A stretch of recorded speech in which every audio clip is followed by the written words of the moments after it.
जाते हैं, मोंगोडीबी देखेंगे, फिर एनजिनिक्स देखेंगे आपका, एनजिनिक्स, और एक अपैची देखेंगे। अपैची में थोड़ा सा पेंटिंग और थोड़ा इंटीग्रेशन देखेंगे हम, और एक वेबसाइट होस्टिंग, पूरा हम लोग एक डेटाबेस कनेक्टिविटी देखेंगे। ये 4-5 लेक्चर में हो जाएगा। तो आपका ऐसा समझो कि 4-5 लेक्चर में आपका बैच खत्म हो जाएगा। योर बैच विल एंड, मतलब नेक्स्ट वीक आपका बैच खत्म हो जाएगा। Okay, next week batch will end. हम लोग नेक्स्ट वीक तक हम लोग का आपका बैच खत्म कर देंगे। इसके बाद आपका ये जो फेज 2 वाला बैच है, मतलब ये फेज 1 है, फेज 2 जिसमें आपका क्लस्टरिंग टॉपिक है, मल्टी पाथिंग है, ओएस हार्डनिंग है। मैंने आप लोगों को कंटेंट दिया था। ओके, उसमें नागियोस है, जैबिक्स है, ठीक है।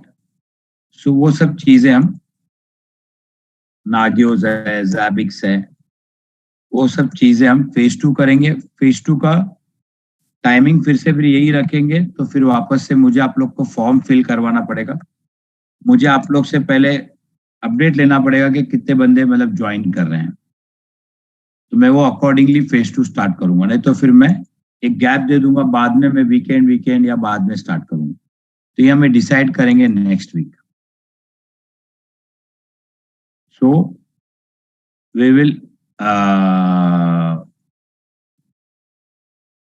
वो मैं नेक्स्ट वीक में एक फॉर्म फिलअप करवाऊंगा आप लोग से, जो फेज 2 में पेमेंट फॉर्म फिल करेंगे। पेमेंट फॉर्म दूंगा एक, वो अगर आप फिल करोगे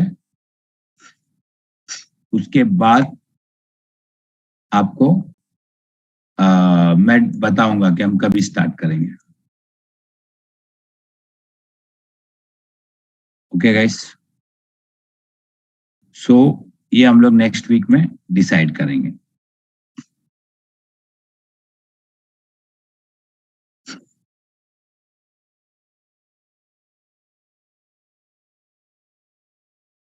तो ऐसे हम लोग पहले ये खत्म कर देंगे। नेक्स्ट वीक में आपका ये बैच खत्म हो जाएगा। We will wind up this batch next week.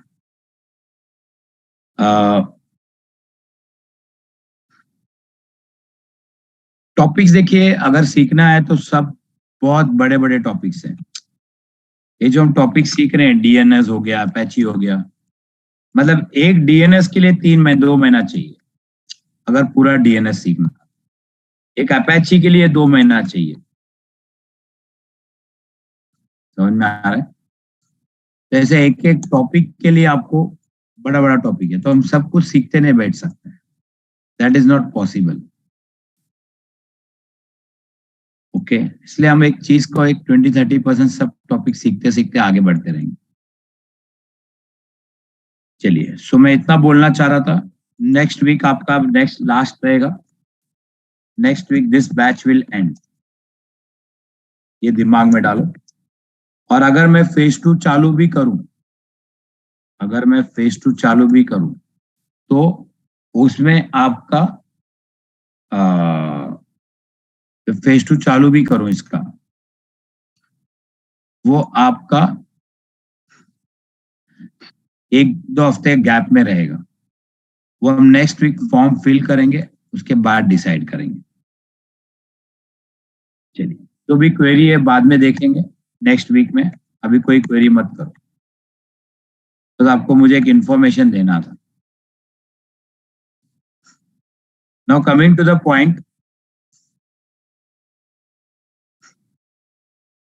अभी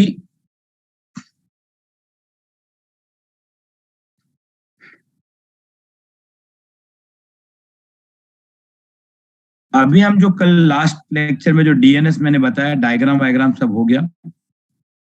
अब हमें डीएनएस के बारे में क्या देखना है? अब हमें डीएनएस के बारे में सिर्फ ये देखना है कि डीएनएस के अंदर क्या क्या रिकॉर्ड्स होते हैं, डीएनएस में क्या क्या एंट्रीज होते हैं, डीएनएस में क्या क्या एंट्रीज होते हैं, डीएनएस में रिकॉर्ड्स कैसे क्रिएट करते हैं। क्योंकि हमने डीएनएस के बहुत सारे ओवरव्यू सीख लिया है हमने। डीएनएस का गोडैडी से करोगे तो कैसा होता है, कोड आईडी से करेंगे तो डीएनएस कैसे चलता है, आपका खुद का ऑथोरिटेटिव डीएनएस बनाओगे तो कैसे करता है। तो ये सारी चीजें ऑलरेडी हमने इतने दिन से अच्छे से डायग्राम से समझ लिया है। ये सारे डायग्राम्स मैं आपको लास्ट लेक्चर से बता रहा था।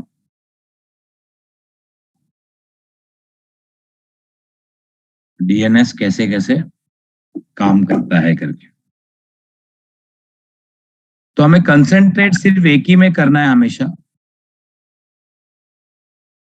हमें जो कंसंट्रेट करना है, मैं सेव नहीं करता हूं इसके लिए, सेव नहीं होता है क्या। तो हमें हमेशा कंसर्न यही करना है कि हमें ये जो हमने खुद का डीएनएस बनाया, अगर समझो हमने खुद का डीएनएस बनाया, ऐसे समझो मैंने एक खुद का डीएनएस सर्वर बना दिया ऐसे। तो ये डीएनएस में क्या क्या कर सकता है ये डीएनएस। तो एक डीएनएस जो है वो अथॉरिटेटिव सर्वर का भी काम कर सकता है। एक डीएनएस जो है वो आपका अथॉरिटेटिव सर्वर का काम कर सकता है, नॉन अथॉरिटेटिव का काम कर सकता है, कैशिंग का काम कर सकता है, फॉरवर्डर जोन बन सकता है। तो एक डीएनएस आपका अथॉरिटेटिव सर्वर बन सकता है। ये डीएनएस आपका कैशिंग सर्वर बन सकता है। ये डीएनएस किसी के लिए अथॉरिटेटिव नेम सर्वर बन सकता है, नेम सर्वर। ये डीएनएस आपके ए रिकॉर्ड्स और बहुत सारे रिकॉर्ड मेंटेन कर सकता है। ये डीएनएस आपका एक डोमेन सर्वर बन सकता है। ऐसे बहुत सारे हैं। तो हमें यही डीएनएस के बारे में सीखना है।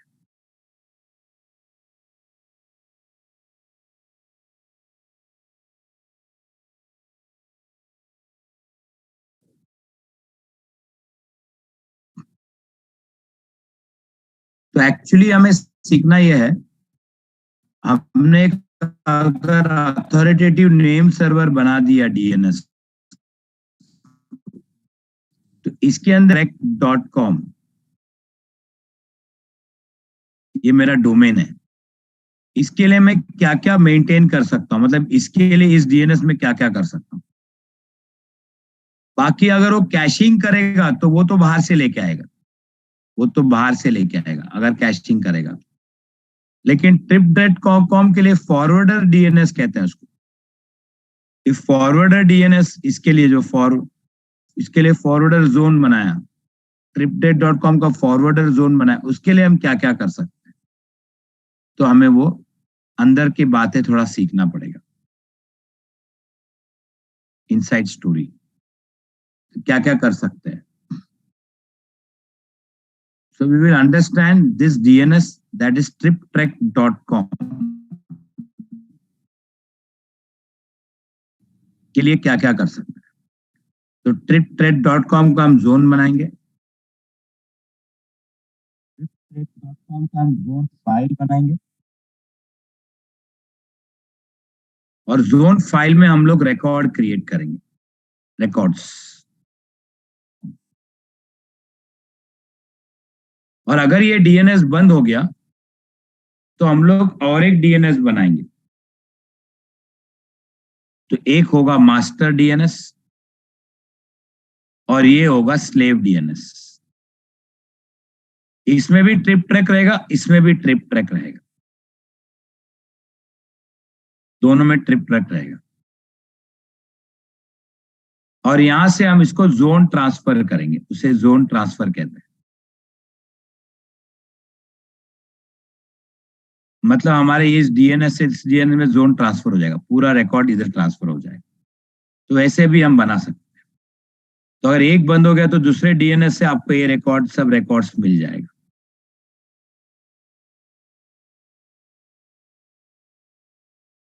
तो जब मैं आपको ये डीएनएस सिखा रहा हूं, इसका मतलब ये बात याद रखना, ये लिनक्स का भी डीएनएस हो सकता है, विंडोज का भी डीएनएस का वर्किंग यही है, और AWS में जो डीएनएस है राउट 53 उसमें भी यही है। दैट मीन्स याद रखो, you are learning AWS Route 53 topic, ये बात समझ लेना। कौन सा टॉपिक सीख रहे हैं आप? AWS Route 53, ये बात याद रखो, क्योंकि आप इसमें करो या उसमें करो, सब वही है।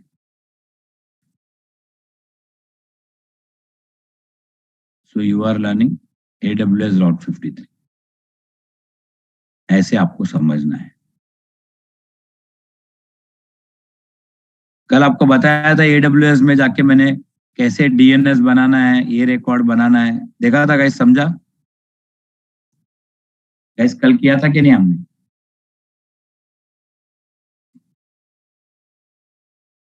तो इजी लगा था ना, फटाफट। गाइस इजी लगा था क्या? ऐसा AWS में कुछ नया लग रहा था आपको, कुछ न्यू कर रहे हैं?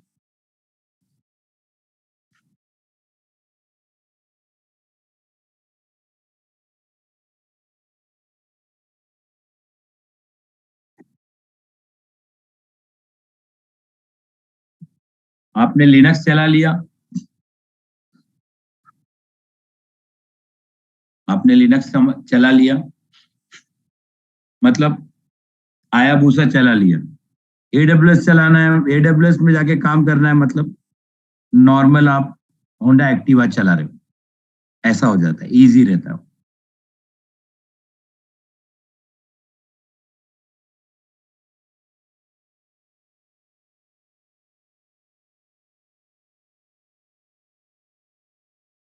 सो अभी हमें क्या करना है? अब हमारा टास्क है triptrek.com। triptrek.com के लिए मुझे रिकॉर्ड्स क्रिएट करने हैं, जोन क्रिएट करने हैं, ताकि मेरे क्लाइंट्स, जो मेरे क्लाइंट्स हैं, वो बाहर से आएंगे तो भी इधर आएंगे, अंदर से आएंगे तो भी इधर आएंगे, इसके पास आएंगे। तो अब मेरा रिक्वायरमेंट है कि मैं एक वेब सर्वर बनाना चाहता हूं। मेरे पास 2 सर्वर हैं, मेरा requirement, I have 2 servers, 3 server है। ओके गाइस, मेरे पास 3 सर्वर है।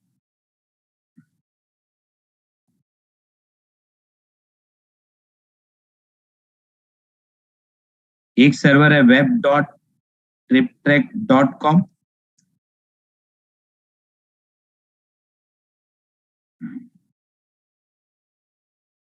एक सर्वर है मेरा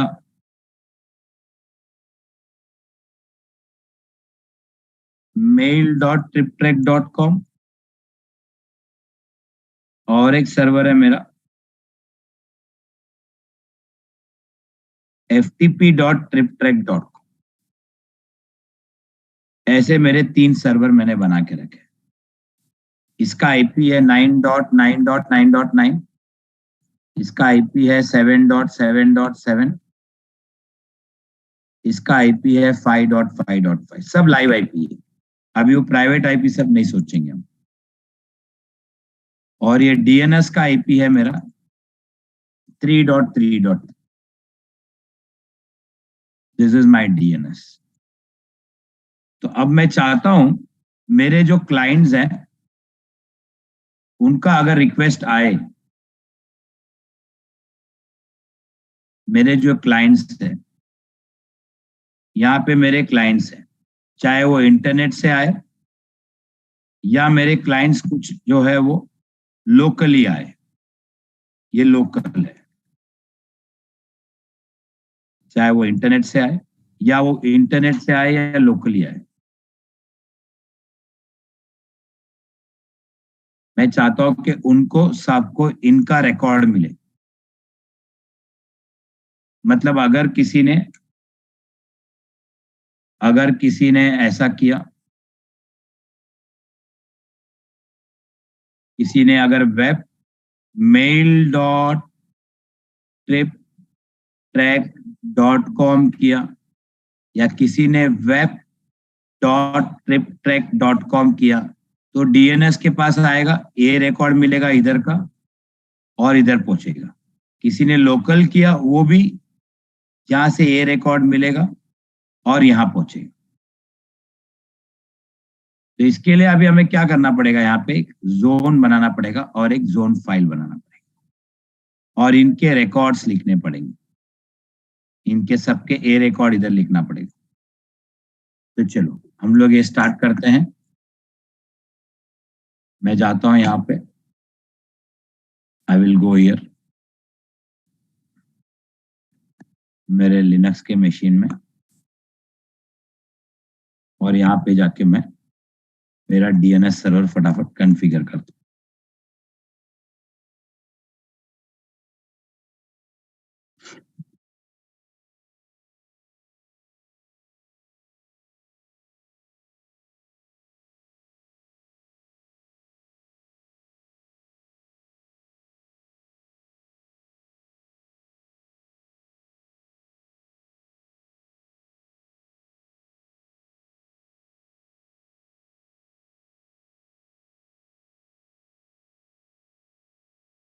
चलो तो हम जाते हैं var named chroot etc named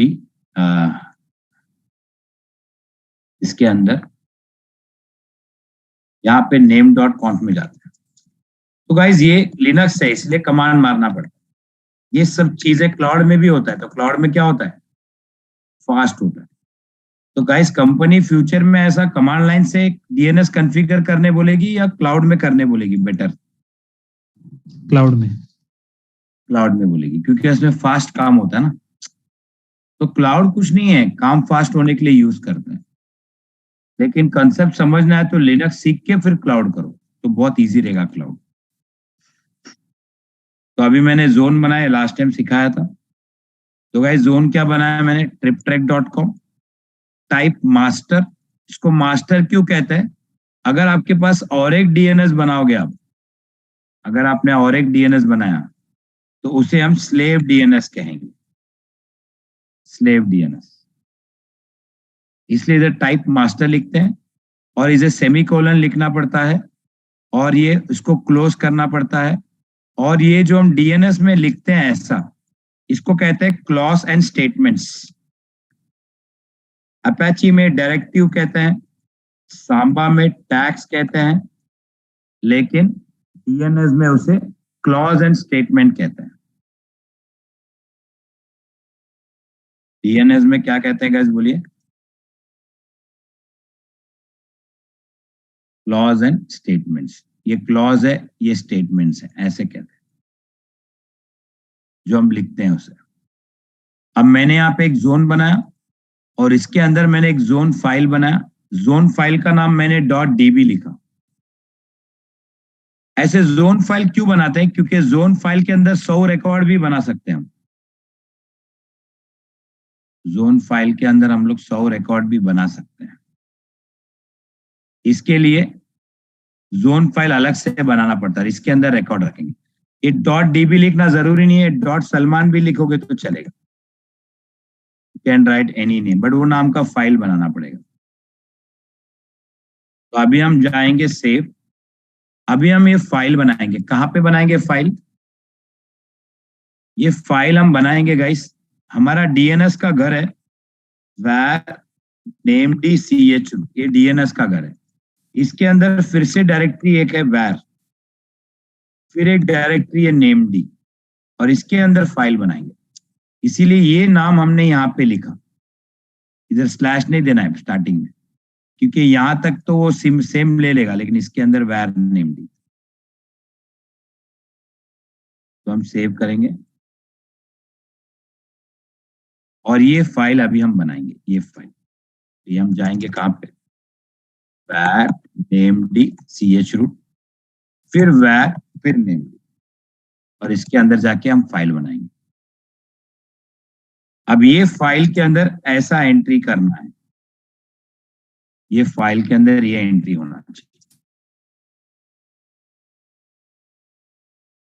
these entries। अब ये जोन फाइल कैसा है हमको हम समझते हैं थोड़ा सा। जोन फाइल कैसा है, इसके अंदर जाते हैं गाइस, एक बात याद रखना, ये जो जोन फाइल है ये किसका जोन फाइल है? ये triptrek.com का जोन फाइल है। ये जोन फाइल किसका है? ये triptrek.com का जोन फाइल है। तो इसे कहते हैं ओरिजिन, इसे कहते हैं ओरिजिन। तो इसीलिए ये मैं फर्स्ट लाइन क्या है मैं आपको बाद में बताता हूं, मैं आपको ये लाइन सिखा रहा हूं अभी थोड़ा सा। तो ये जो फर्स्ट लाइन लिखते हैं इधर एक्चुअली लिखना चाहिए ओरिजिन का नाम, फर्स्ट लाइन में लिखना चाहिए। So guys what we are learning zone file, we are learning zone file structure. So इसके अंदर आके आपको यहाँ पे लिखना है, @ को हटा के आपको लिखना है triptrek.com, ये भी लिख सकते हो, ये लिखेगा तो भी सेम है। लेकिन आप यहाँ पे @ लिखा तो भी चलेगा, @ मतलब ओरिजिन उठाओ, @ मतलब ओरिजिन उठाओ, और ओरिजिन कौन है गाइस? वो आपका जोन का नाम, और जोन का नाम क्या है? triptrek.com। याद रखना ये @ मतलब ओरिजिन नाम, और ओरिजिन मतलब triptrek.com। उसके बाद लिखा है triptrek.com in start of authority, इसको कहते हैं start of authority. Start of authority क्या है मैं आपको थोड़ी देर के बाद सिखाऊंगा, बाद में। इसके बाद लिखा है @rname.invalid, इधर ईमेल लिखते हैं, इधर ईमेल लिखते हैं। बीच में अगर फिर से @ आया तो समझना, जब भी @ आया तो इधर क्या है guys? What is @ replace to? बोलो। ट्रिप हाँ, मतलब ट्रिप लिखने का शॉर्टकट है @। ये बोल रहा है इधर ऐसा लिखा तो भी चलेगा, triptrek.com, और ये ईमेल आईडी है, एक्चुअली ये ईमेल आईडी है sachin@gmail.com, ऐसा लिखना पड़ता है। मतलब ये डोमेन को कनेक्ट कर, डोमेन का रेस्पॉन्सिबल कौन है, ईमेल आईडी लिखा जाता है। लेकिन ये फाइल में ईमेल आईडी @ के नाम पे नहीं डालते हैं, क्योंकि @ लिखोगे ना तो गलत हो जाएगा, कि @ का मीनिंग यहाँ पे कुछ और है। इसके लिए यहाँ पे सचिन डॉट लिख देते हैं, उसको समझ में आ जाएगा कि ये ईमेल आईडी। तो इस फाइल का कोई प्रॉब्लम आएगा तो आपको एक सामने क्लाइंट को एक ईमेल आईडी दिखेगा, और वो ईमेल आईडी रहेगा sachin@gmail.com, इसको कांटेक्ट करो। ईमेल नहीं जाएगा, ये सामने वाले को दिखेगा कि ऐसा लिख के आएगा, इस बंदे को कांटेक्ट करो, रिपोर्ट देगा। इसीलिए इसको शॉर्टकट में क्या लिखा है? @। स्टार्ट ऑफ अथॉरिटी बाद में बताऊंगा, क्योंकि वो जोन ट्रांसफर सीखूंगा तो समझेगा। और ये ईमेल आईडी है, और ये जितने भी वैल्यू हैं ये स्टार्ट ऑफ अथॉरिटी के चाइल्ड है, इनके वैल्यूज है, ये टैग के वैल्यूज हैं सब। और ये सारे वैल्यूज कब यूज होगा? ये सारे वैल्यूज कब यूज होगा? जब आप जोन ट्रांसफर करोगे, मास्टर स्लेव बनाओगे। जब आप मास्टर स्लेव बनाओगे, जोन ट्रांसफर करोगे, तब ये वैल्यूज यूज होगा।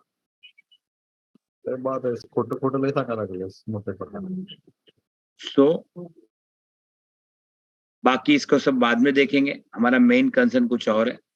इसके बाद नीचे लिखा है, ये भी हम बाद में देखेंगे। अब हम आते हैं हमारे मेन टॉपिक के तरफ, कंसर्न के तरफ। गाइस मुझे बताइए, what is our concern, what is our requirement? बताइए क्या रिक्वायरमेंट था हमारा? बताया था ना अभी डायग्राम में, क्या रिक्वायरमेंट था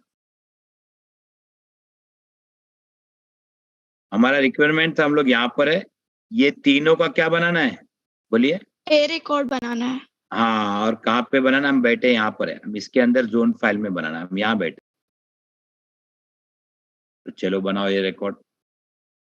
तो हम यहाँ पे आएंगे, सबसे नीचे आएंगे, सबसे पहला ए रिकॉर्ड बनाएंगे। कौन सा ए रिकॉर्ड बनाना है, ऐसे कौन सा बनाना है? Web dot trip track, mail dot trip track और बोलिए FTP डॉट ट्रिप ट्रैक। और एक भी बनाएंगे खुद, ओनली ट्रिप ट्रैक का भी बनाएंगे, ओनली कोई triptrack.com का रिक्वेस्ट किया और इसका आईपी है समझो 2.2.2, ऐसे एग्जांपल। तो गाइस सबसे पहले इसका ए रिकॉर्ड यहां बनाएंगे, इसका ए रिकॉर्ड यहां पे। तो मैं यहां पे आऊंगा, कौन से फाइल में हूं मैं? जोन फाइल में हूं। कहां पर है? यहाँ पर। यहाँ पे आओ, यहाँ पे आओ, यहाँ पे triptrack.com डॉट लिखो, इंटरनेट एड्रेस और आगे लिखूंगा मैं, क्या आईपी रहेगा गाइस इधर? 2.2. और ये सारे एंट्रीज इस डीएनएस में जाएंगे। चलो नेक्स्ट क्या लिखूं गाइस? नेक्स्ट ए रिकॉर्ड क्या लिखना पड़ेगा बोलो, देख के बोलो गाइस। बोले क्या लिखूंगा नेक्स्ट?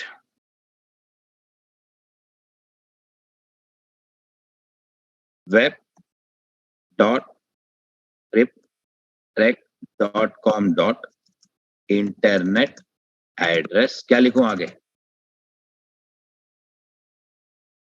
9.9.9।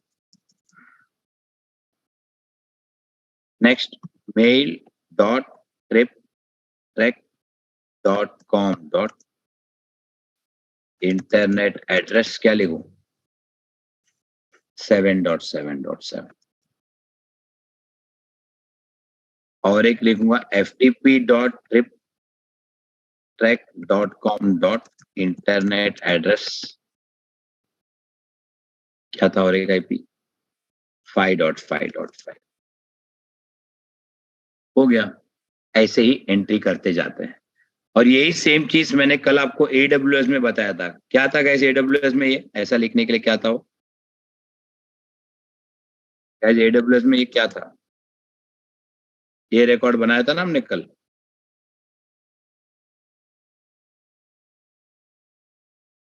रिकॉर्ड सेट क्या था गाइस? हाँ, होस्टेड जोन के अंदर रिकॉर्ड सेट था क्लाउड में।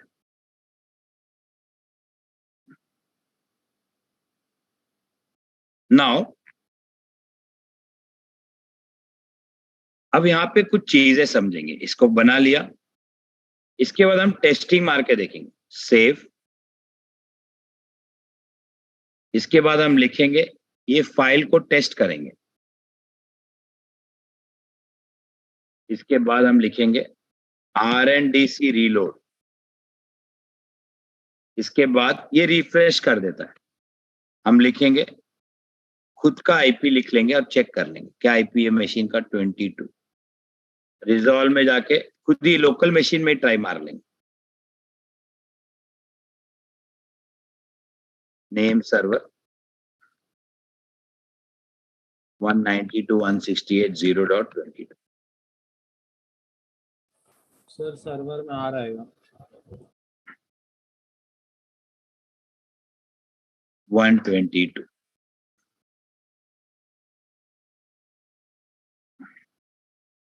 122 आई। अब डिग मारेंगे, डिग triptrack.com, देखते हैं फटाफट अपना आईपी आता है क्या। आ गया 2.2.2 आ गया रिप्लाई। अभी सेकंड डिग करेंगे, बोलिए सेकंड डिग क्या करेंगे? FTP triptrack.com। जैसा आ गया FTP का 5.5.5 आ गया। अभी नेक्स्ट क्या करेंगे बोलिए? Web dot trip track dot 9.9 dot reply आ गया। मतलब हुर्रे हमारा ए रिकॉर्ड चल रहा है। क्या चल रहा है गाइस हमारा? और A record is all A records are working. अब कोई ब्राउजर में जाएगा, कोई ब्राउजर में जाके अगर लिखेगा ftp.triptrek, तो गाइस इसको कहाँ पे कनेक्ट करेगा बताइए? वेयर दिस सर, ये अगर ब्राउजर में ftp लिखेगा कहाँ कनेक्ट करेगा? क्लाइंट ने लिखा ftp तो कहाँ जाएगा? डीएनएस में जाएगा। उसको ए रिकॉर्ड क्या मिलेगा डीएनएस से? बोलिए एफटीपी के लिए क्या मिलेगा? 5.5। और कहाँ पे जाएगा? वेब में जाएगा, मेल में जाएगा, इधर जाएगा, इधर जाएगा। समझा? अभी यही चलता है हमारे कंपनीज में। तो चलिए अभी ए रिकॉर्ड में और क्या क्या हम कर सकते हैं, इसमें क्या क्या होता है, इसका स्ट्रक्चर क्या होता है, थोड़ा सा अभी इसमें डिटेल में जाते हैं। सबसे पहले फिर से जोन फाइल सीखते हैं हम। गाइस जोन फाइल में लिखने के बहुत सारे तरीके हैं। आप जोन फाइल को मल्टीपल वेज से लिख सकते हो। सुनो, अब मैं आपको डिफरेंट वेज बताता हूं। सबसे पहले triptrek.com ये लिखा ना, तो इसको आप ब्लैंक भी रखोगे तो चलेगा। क्या रखोगे तो चलेगा गाइस?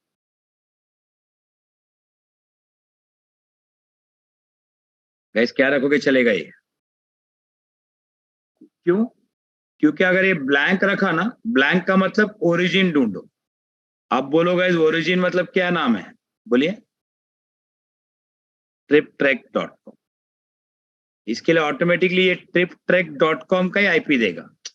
तो बाहर से कोई रिक्वेस्ट करेगा triptrek.com, अगर किसी ने क्वेरी किया तो इधर आएगा, देखेगा ये मैच हो जाएगा। ब्लैंक मतलब ओरिजिन, और उसको ए रिकॉर्ड दे देगा।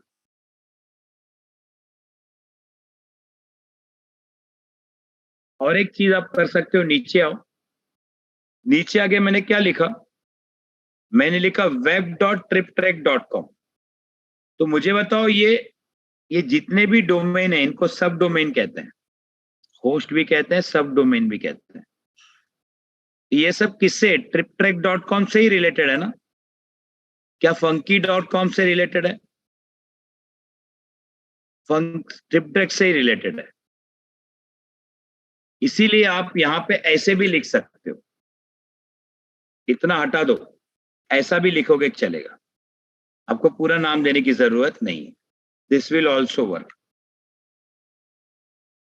ये शॉर्ट में भी लिख सकते हो। तो बोलोगे ऐसे कैसे काम करेगा? कैसे काम कैसे करेगा?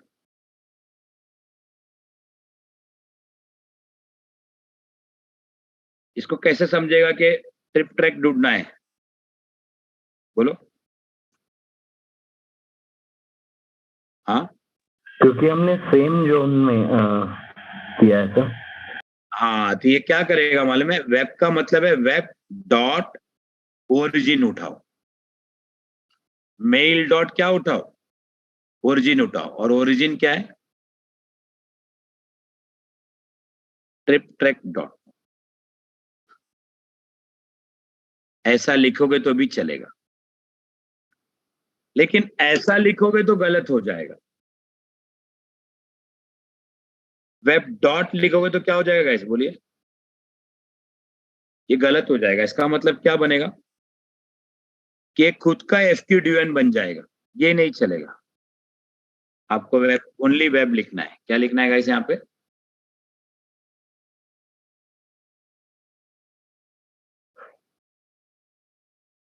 इसके आगे आप इंटरनेट नहीं भी लिखोगे ना, ये भी चलता है, ऐसे भी चलता है गाइस। हाँ, लिखता है तो अच्छा है, विदाउट इंटरनेट भी ले लेता है, उसको पता चलता है।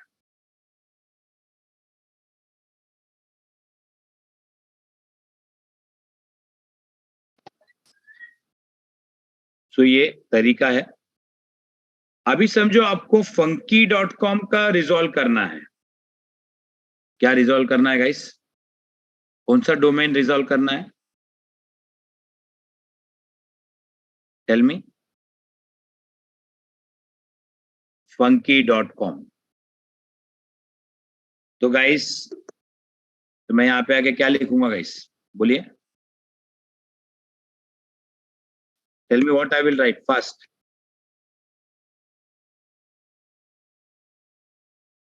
हाँ,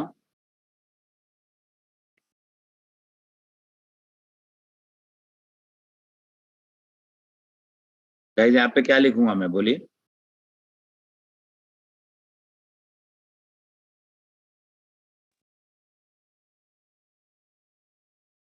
हाँ, लेकिन ये नहीं चलेगा। याद रखना गाइस, आप एक जोन फाइल में जो ओरिजिन है, आप वही ओरिजिन के सब डोमेन उसके चाइल्ड यूज कर सकते हो, दूसरा नाम आप यहाँ पे यूज नहीं कर सकते। तो गाइस ये सिर्फ किसका रेस्पेक्टिव है, triptrek.com का है। आप फंकी का ए रिकॉर्ड यहाँ पे नहीं लिख सकते, एक ही ओरिजिन रहेगा। आपको अगर फंकी का लिखना है तो कौन से जोन फाइल में जाना पड़ेगा, बोलिए, किसमें जाना पड़ेगा गाइस? फंकी के जोन फाइल में जाना पड़ेगा, इधर जाना पड़ेगा, इधर। अभी ये ओरिजिन किसका है, ये @ किसका है गाइस, फंकी का है। और इस फाइल के अंदर जाओगे, ट्रिपट्रैक जाओगे, ये @ किसका है, बोलिए, ये ट्रिपट्रैक का है।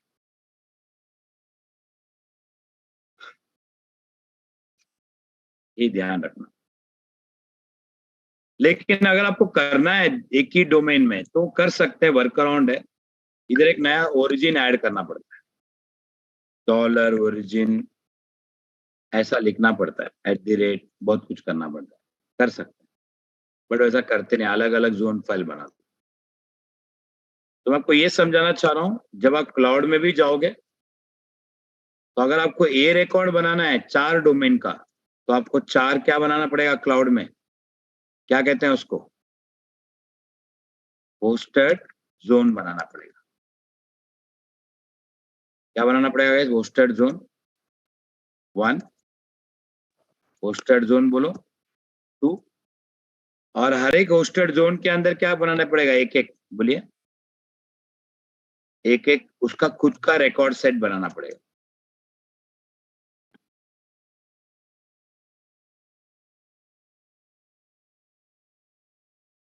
चलिए अब आते हैं, तो ये समझा सबको? तो क्या मैं ऐसा लिखा तो चलेगा, ये चलेगा गाइस? नहीं, लास्ट में डॉट देना पड़ेगा, नहीं चलेगा, पूरा लिखना पड़ेगा, फिर डॉट लिखना जरूरी है।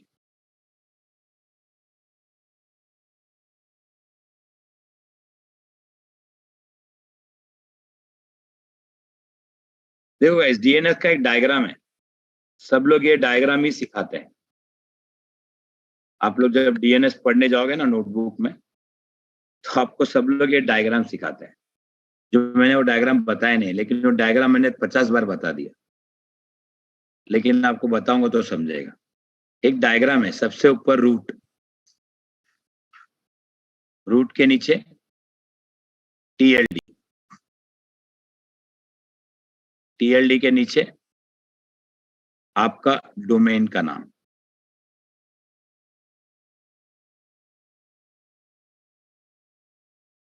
और डोमेन नाम के नीचे सब डोमेन।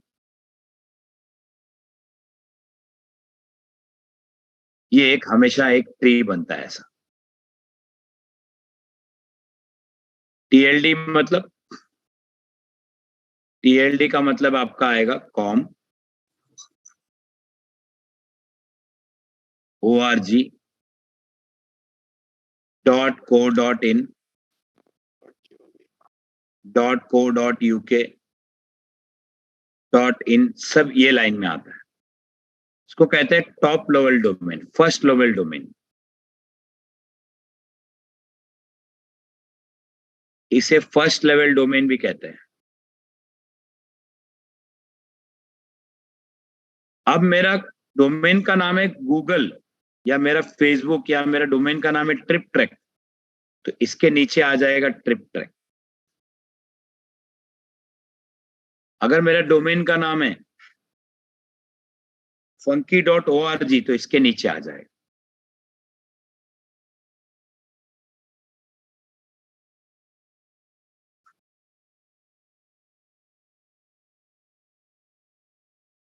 अगर कोई डोमेन का नाम है aajtak.co.in तो इधर आ जाएगा।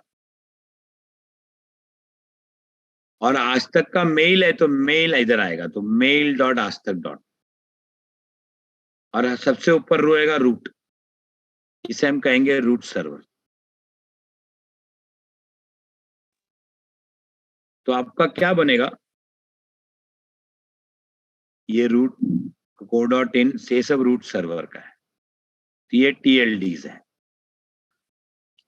और ये इसके अंदर, और ये इसके अंदर, ये इसके नीचे, ऐसा ट्री बनता है। तो जब आप इसे लिखोगे, जब आप बोलोगे मेल आज तक लिखोगे तो आप ऐसा लिखोगे, मेल डॉट आज तक .co.in, फिर लास्ट में लिखोगे डॉट, मतलब ये हो गया मेल, ये हो गया आज तक, ये हो गया .co.in, ये रूट सर्वर। इसे कहते हैं फर्स्ट लेवल, इसे कहते हैं सेकंड लेवल, और इसे कहते हैं थर्ड लेवल। इसे सब डोमेन भी कहते हैं, इसे होस्ट भी कहते हैं, और इसे कहते हैं डोमेन नेम,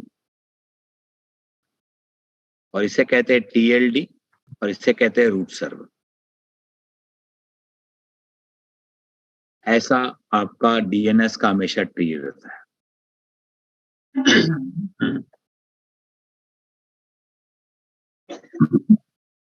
अब ये जो .com है, .co.in है, .co.uk है, .in है, इसमें भी प्राइस का फर्क है।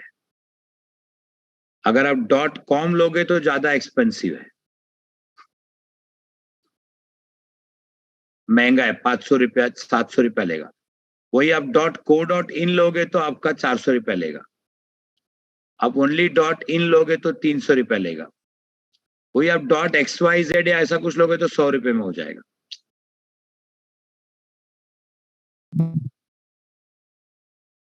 और ये TLD के भी अलग अलग टाइप्स होते हैं। कॉम लिखोगे तो कॉम को जेनरिक TLD कहते हैं, जेनरिक।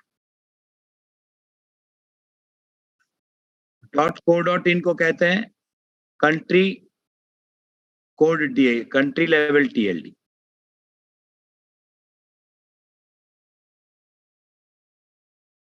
ऐसे अलग अलग TLD बोलते हैं। कॉम, ORG, ये सब जेनरिक में आता है। चलो वैसे फोटो ले लो। और यही चीज हम सीख रहे थे इतना दिन से। रूट मतलब हमारा रूट सर्वर, TLD मतलब हमारा TLD सर्वर, और ये डेमन का मतलब ये हमारा नेम सर्वर फंकी। यही तो हम सीख रहे थे यहाँ पे तब से।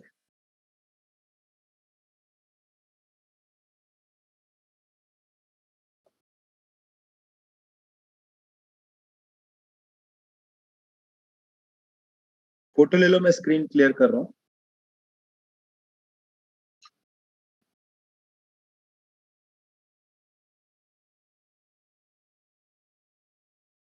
चलिए, सो होप आपको ये रिकॉर्ड कैसे लिखना आपको समझ में आया। इसमें ये जो फर्स्ट फील्ड है, ये जो फर्स्ट फील्ड है इसे कहते हैं डोमेन नेम। सेकंड फील्ड को कहते हैं क्लास।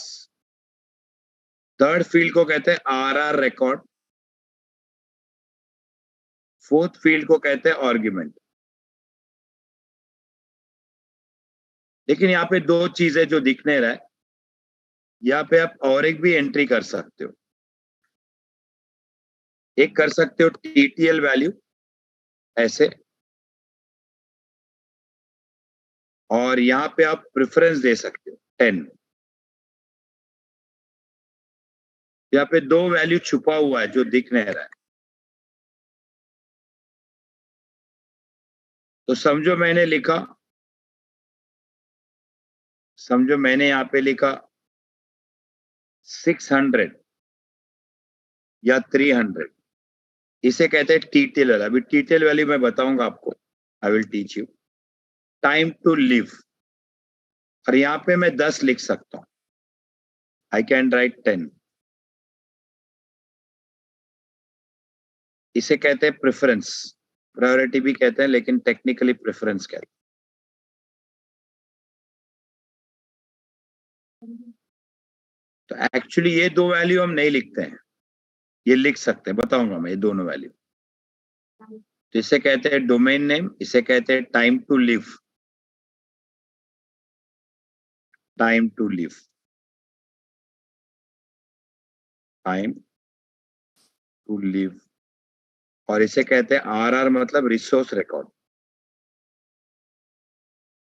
तो ये जो ए रिकॉर्ड आप लिखते हैं वो एक रिसोर्स रिकॉर्ड का टाइप है।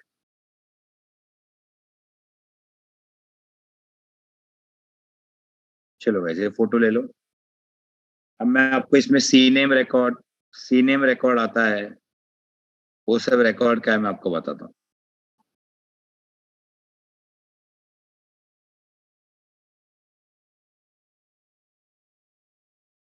और ये टीटीएल वैल्यू क्या है मैं आपको बताता हूँ।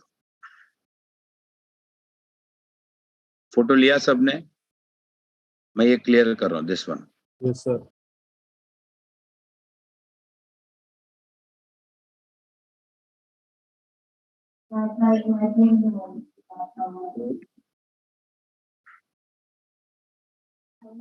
ये जो इधर ये रिकॉर्ड आता है ना, ये रिकॉर्ड, इधर हम लोग रिकॉर्ड चेंज कर सकते हैं।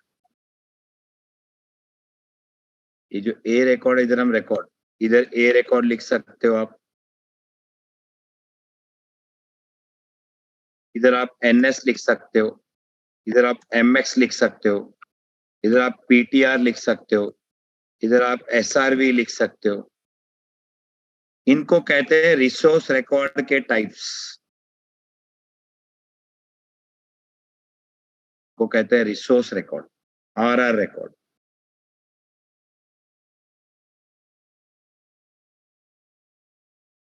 रिसोर्स रिकॉर्ड्स, तो रिसोर्स रिकॉर्ड्स में क्या क्या आता है आपका? A record, A for address, NS record, SOA record, MX record, SRV record, PTR record, C name record, D name record.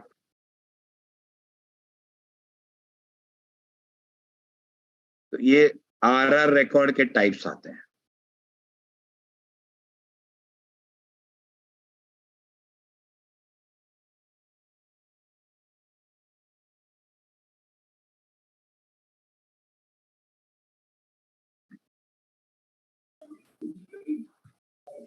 ये रिकॉर्ड का मतलब है आपका एड्रेस रिकॉर्ड। और याद रखना, इनमें से सिर्फ एक ही रिकॉर्ड के आगे आईपी आएगा, दैट इज ए रिकॉर्ड। सिर्फ इसके आगे आपका आईपी आएगा, बाकी कोई भी रिकॉर्ड के आगे आईपी नहीं आएगा। बाकी एनएस के आगे भी नाम आएगा, इसको नेम सर्वर रिकॉर्ड कहते हैं। इसमें भी आईपी नहीं आएगा, नो आईपी। एसओ के आगे भी नाम आएगा, आईपी नहीं आएगा। आईपी सिर्फ एक ही में आएगा आगे, गाइस कौन सा रिकॉर्ड में? इसको कहते हैं मेल एक्सचेंज रिकॉर्ड।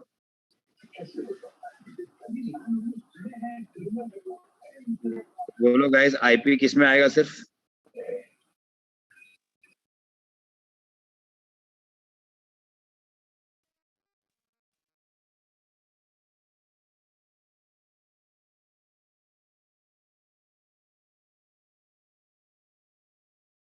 रिमेनिंग किसी में आईपी नहीं आएगा।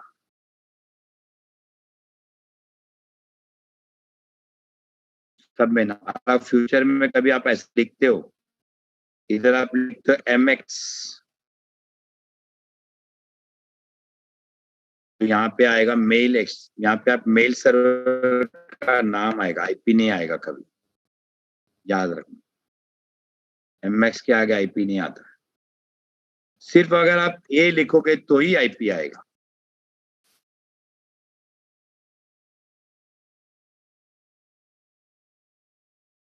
बाकी ये सब मैं बताऊंगा आपको, सी नेम वगैरह।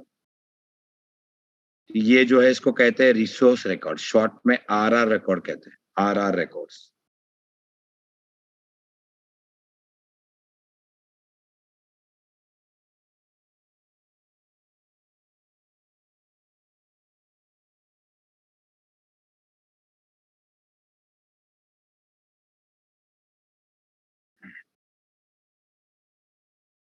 ये टीटीएल वैल्यू क्या है गाइस, मैं आपको बताता हूँ।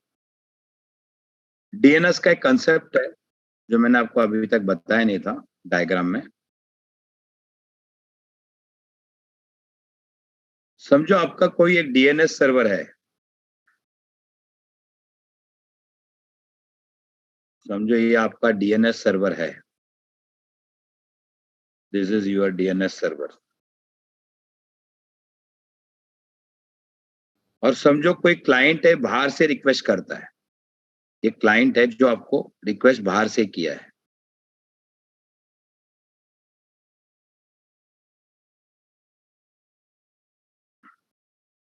मतलब अमेरिका से किया और आपका डीएनएस सर्वर इंडिया में है, और यहाँ पे आपने जोन फाइल बना के रखा है, triptrek.com इंटरनेट एड्रेस 5.5.5। साथ में इधर triptrek.com वाले ने यहाँ पे एक टीटीएल वैल्यू लिख के रखा है, टीटीएल वैल्यू। टीटीएल का फुल फॉर्म है टाइम टू लीव, मतलब तुम कितना देर रहना चाहिए एक जगह में।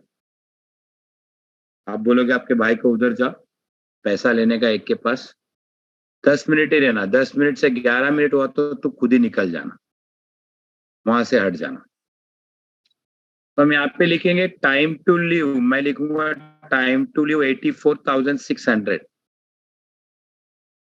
ऐसा मैं लिख के रखूंगा। अब जब समझो कोई बंदा है अमेरिका से, यूएस से, कोई बंदा जब रिक्वेस्ट करता है, वो बोलेगा भाई ट्रिप ट्रैक का मुझे आईपी चाहिए। तो जब अमेरिका से कोई रिक्वेस्ट करेगा, वो जो रिक्वेस्ट है वो मल्टीपल डीएनएस सर्वर से क्रॉस होके आएगा। पहला इधर जाएगा, फिर इधर जाएगा, फिर इधर पहुंचेगा। मतलब पहले वो रूट सर्वर के पास जाएगा, फिर टीएलडी के पास जाएगा। तो समझो ये रूट सर्वर है, ये आपका टीएलडी है।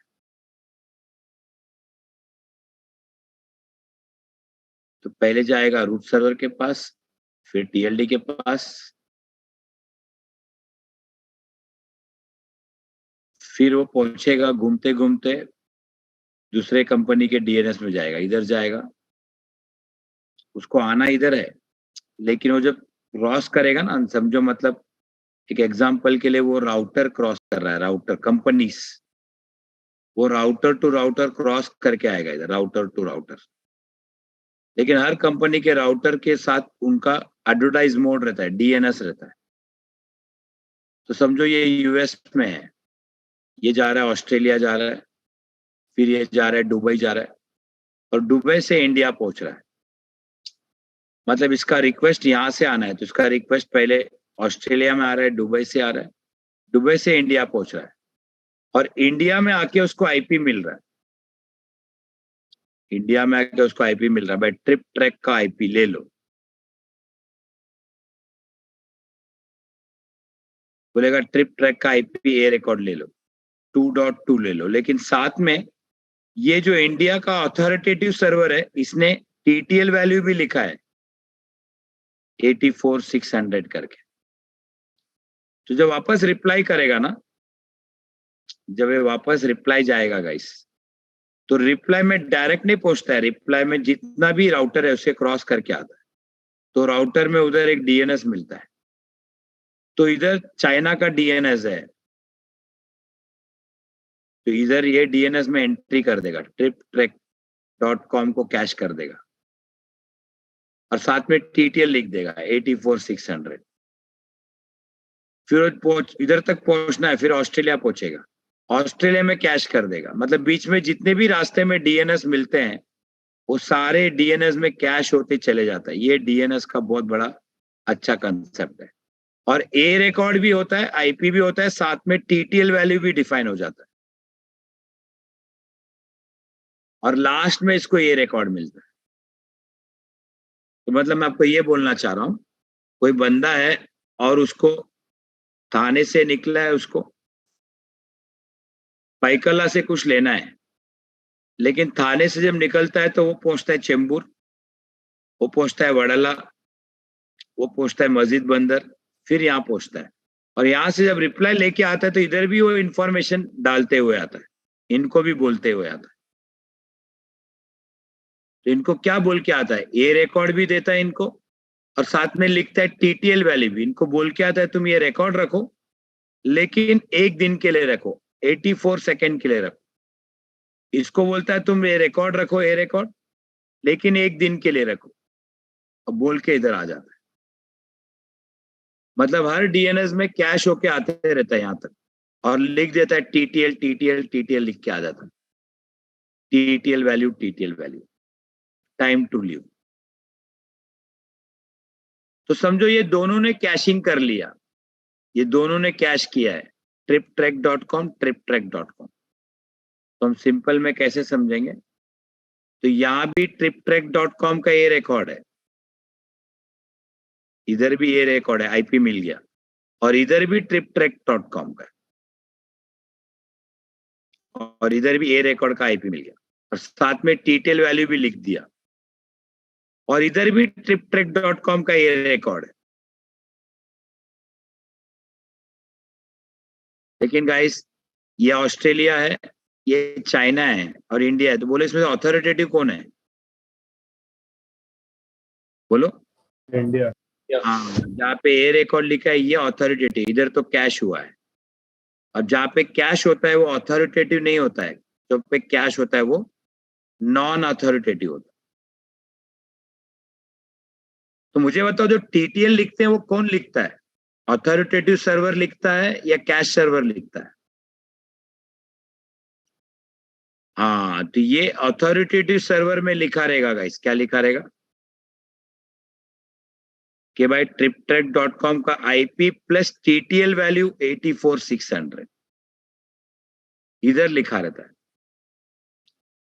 तो जब रिप्लाई जाता है तो यहाँ पे रिप्लाई के साथ टीटीएल भी लिख देता है, यहाँ भी टीटीएल लिख देता है। भाई तुम triptrack.com का आईपी रखो, लेकिन इतना देर ही रखो, 1 दिन के लिए।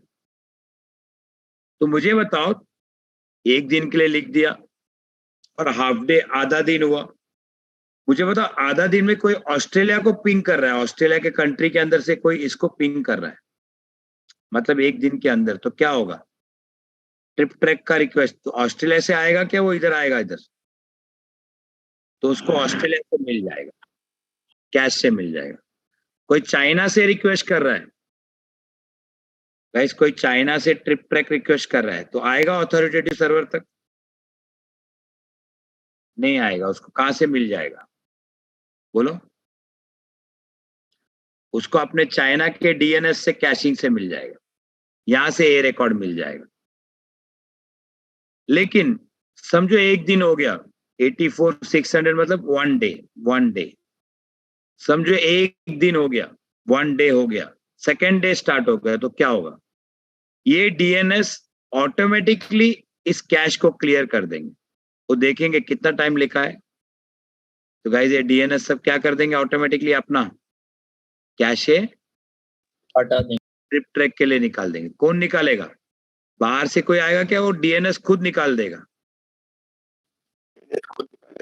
हाँ, ये डीएनएस में लिखा हुआ है, डीएनएस में लिखा हुआ है, किसी ने आके ट्रिप ट्रैक दिया आईपी, और अगर टीटीएल दिया इतना, तो उतने टाइम के बाद खुद ही ये डीएनएस डिलीट मार देगा। तो लेकिन गाइस यहाँ से डिलीट होगा क्या, या अथॉरिटेटिव सर्वर से ये रिकॉर्ड डिलीट होगा? नॉन अथॉरिटेटिव सर्वर, यहाँ से नहीं डिलीट होगा, यहाँ पे ए रिकॉर्ड रहेगा। अब बोलो ये दोनों सेकेंड डे हो गया, ये सेकेंड डे है। अब बोलो दोनों दिन से क्लियर हो गया, अब बोलो अगर चाइना वाले ने किसी ने रिक्वेस्ट ऑस्ट्रेलिया वाले ने रिक्वेस्ट किया ट्रिप ट्रैक तो क्या होगा? उसको ऑथोरेटिव सर्वर तक आना पड़ेगा। हाँ, ये इधर आएगा ऑथोरिटेटिव तक आएगा और ये रिकॉर्ड लेगा, फिर इधर कैश करेगा, इसके पास चाइना में कैश करके इधर आके इधर आ जाएगा। रास्ते में जो हॉप मिलता है, बेस्ट नेटवर्क हॉप सुना है आपने? राउटर में हॉप होता है, वो हॉप के थ्रू आएगा, उधर उधर कैश करते करते चलेगा, प्रोसेस फॉलो करेगा वापस। हाँ, फिर वापस इधर टीटीएल वैल्यू डाल देगा। लेकिन मैं चाहता हूं भाई अभी टीटीएल वैल्यू 2 दिन का होना चाहिए। कितना दिन का होना चाहिए गाइस? टीटीएल वैल्यू कितना दिन का होना चाहिए? 2 दिन का होना चाहिए। तो मेरे को कहाँ पे करना पड़ेगा? कैशिंग सर्वर में करना पड़ेगा क्या यहाँ पे? ऑथोरेटिव सर्वर में करना पड़ेगा। हाँ, यहाँ पे कहाँ पे करेंगे? यहाँ पे हम जोन फाइल में करेंगे। कहाँ पे करेंगे? Zone file. हाँ, तो वो ही ये यहाँ पर है, देखो यहाँ पे।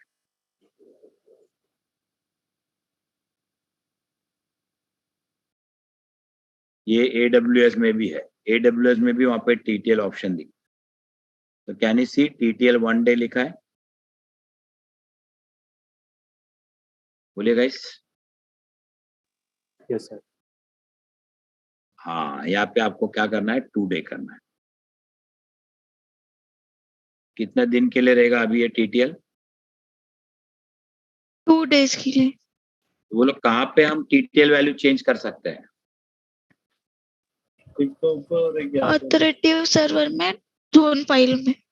यस, हम लोग होस्टेड जोन में, AWS में होस्टेड जोन जहां पर है वही कर सकते। आप जाके कैश को मेंटेन नहीं कर सकते हो।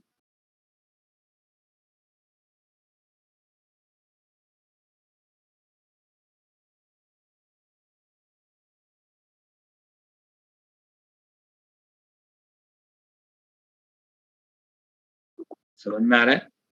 ये बहुत याद रखना। तो कोई पूछा इंटरव्यू में TTL कौन मेंटेन कर सकता है? Only which server guys? Authoritative server. तो मुझे बताओ ये TTL वैल्यू कौन से रिजोल्यूशन के लिए है? ये वेब के लिए है या मेल के लिए, क्या FTP सबके लिए है? ये सबके हाँ, सबके लिए। अगर बाहर से रिक्वेस्ट किसी का वेब के लिए आया तो उसके लिए भी TTL 2 डेज हो जाएगा।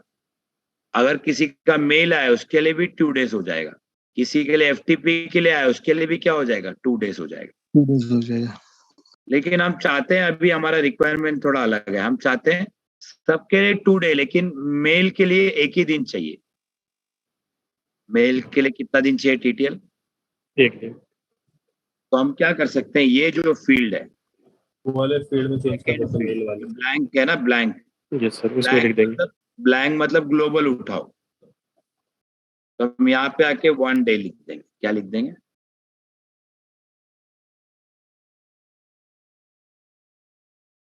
सेकेंड्स में भी लिख देंगे। सेकेंड्स में शायद 84,600 है ना गाइस? 1 डे मीन्स कितना सेकेंड है?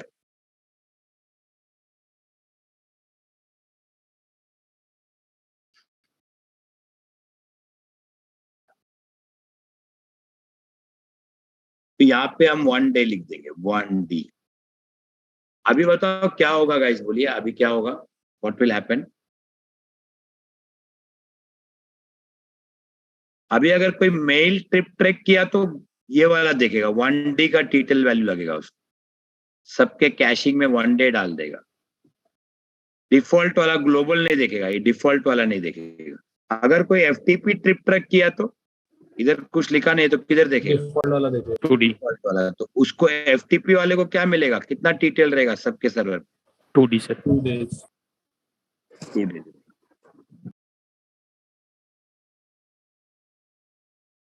TTL में एक प्रॉब्लम भी है। एक प्रॉब्लम बताता हूँ TTL में। समझो इसने TTL लिखा है 2 डे का, कितना डे का?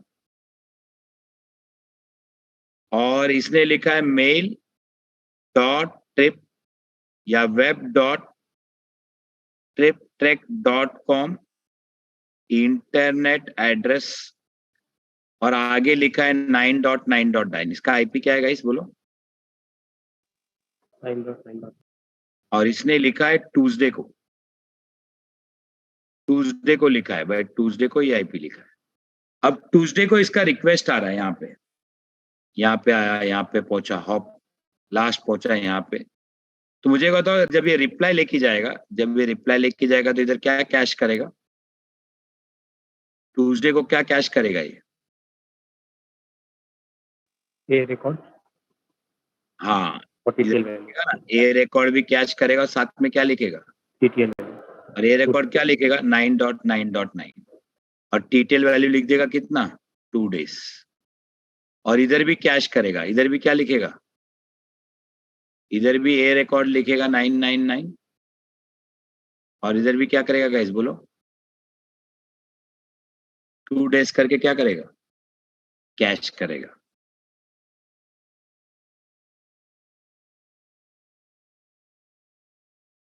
इधर भी लिखेगा, इधर भी लिखेगा। अब समझो ट्यूसडे के दिन ये हुआ, अभी 2 दिन हुआ नहीं, वेडनेसडे हो गया। तो मुझे बताओ, वेडनेसडे को ये कैश क्लियर होगा क्या? वेडनेसडे भी यही कैश रहेगा? वेडनेसडे भी रहेगा. हाँ, वेडनेसडे भी यही कैश रहेगा, क्योंकि अभी तक 2 दिन हुआ नहीं। लेकिन वेडनेसडे को ऑथोरिटेटिव सर्वर वाला एडमिन ने आके अपना आईपी चेंज कर दिया। ऑथोरिटेटिव सर्वर वाले ने क्या चेंज कर दिया? आईपी चेंज किया अपना. हाँ, उसका वेब सर्वर का आईपी चेंज हो गया 10.10.10, और उसने अपने डीएनएस में आके चेंज कर दिया 10.10.10 वेडनेसडे को। मुझे बताओ, ये बाहर से जो भी आते हैं चाइना, उनको मिलेगा अभी ये 10.10 से वेब पेज? नहीं मिलेगा. नहीं मिलेगा, हाँ, फिर से वापस आएगा पड़ेगा। नहीं आएगा. कैश में 2 मिनट, इनके कैश में 9.9 ही है गाइस। इनके कैश में क्या है? 9.9. हाँ, इनके कैश में 9.9 ही है, आईपी 9.9 ही है। एक दिन रहेगा ये क्लियर नहीं होगा, तो इसीलिए। और 9.9 का मशीन बंद हो गया है, 10.10 हो गया है, इसीलिए ऑस्ट्रेलिया चाइना से जो भी आएगा उसको ये पेज मिलेगा नहीं, यहाँ तक पहुंच ही नहीं पाएगा। ये प्रॉब्लम है।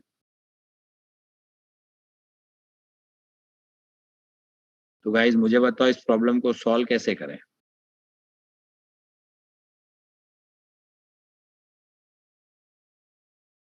तो क्या करना पड़ेगा मालूम है? याद रखना गाइस, अगर आपने 2 दिन लिखा है, कितना दिन लिखा है?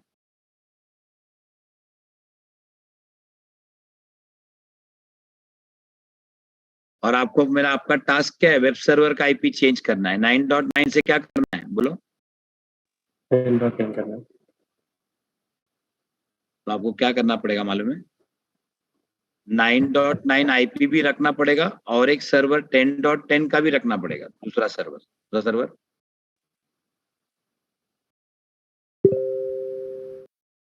दोनों रख लिया। इसके बाद क्या करेंगे? डीएनएस में आके हम चेंज करेंगे 9.9 को। क्या चेंज करेंगे गाइस बोलो? 10.10.10 करेंगे। क्या करेंगे? लेकिन 2 दिन तक वेट करेंगे। 2 दिन तक सबका रिक्वेस्ट कहाँ फ्लो होगा, कहाँ राउट होगा? 9.9. 2 दिन समझो, 2 दिन हो गया, थर्सडे हो गया, फ्राइडे आ गया, तो फ्राइडे इधर से क्या क्लियर हो जाएगा गाइस? 9.9 का कैसे क्लियर हो जाएगा? Cache clear. तो बाहर से जब रिक्वेस्ट आएगा कहाँ पहुंचेगा वो? ऑथोरिटेटिव। अभी उसको आईपी क्या मिलेगा? 10.10. अब वो कैश में क्या डालते जाएगा? 10.10.10 डाल दे. हाँ, 2 दिन तक आपको ऐसे ही। अब 2 दिन के बाद कैशे हो जाएगा, और सबका रिक्वेस्ट कहाँ पहुंचेगा अभी? 10.10. और 2 दिन के बाद आपको क्या करना पड़ेगा? इस सर्वर को डिकॉम करना पड़ेगा। डिकॉम मतलब निकाल सकते हो। अब इसको निकाल दो। किसको निकाल दो? 9.9। लेकिन 2 दिन तक क्या रखना पड़ेगा? उसका आईपी चेंज नहीं करना है। ये समझा सबको? Yes sir. कैसे समझा क्या? ये होता है टीटीएल वैल्यू। क्या होता है गाइस बोलिए? ये P2 में कौन सा वैल्यू होता है? Time to leave.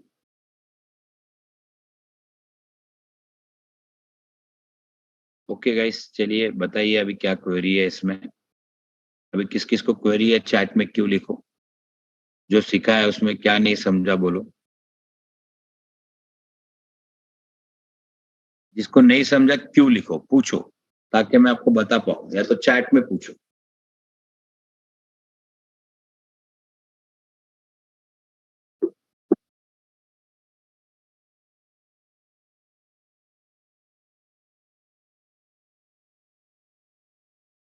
इसमें से कुछ क्वेरी है, पूछो, आगे का नहीं पूछना है। ये सब मैं सिखाया नहीं, जो सिखाया नहीं वो सब मत पूछो।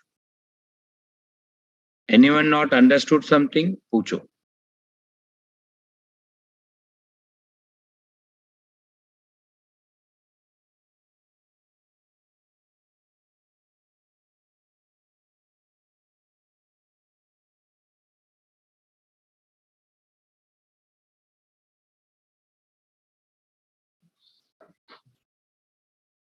प्रदीप बोल रहा हूँ, पहले क्वेरी है।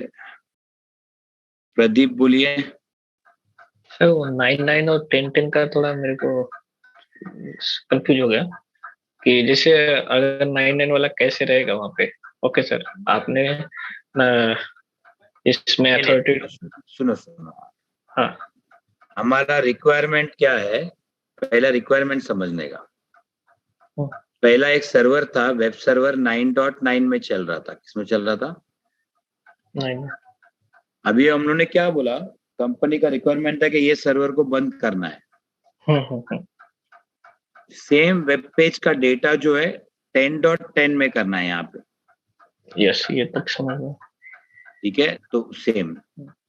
तो अभी हम लोग क्या करेंगे, गाय गाय में अगर करना है तो हम जाएंगे डायरेक्ट, जाके इसको डिलीट मार देंगे, 9.9 हटा देंगे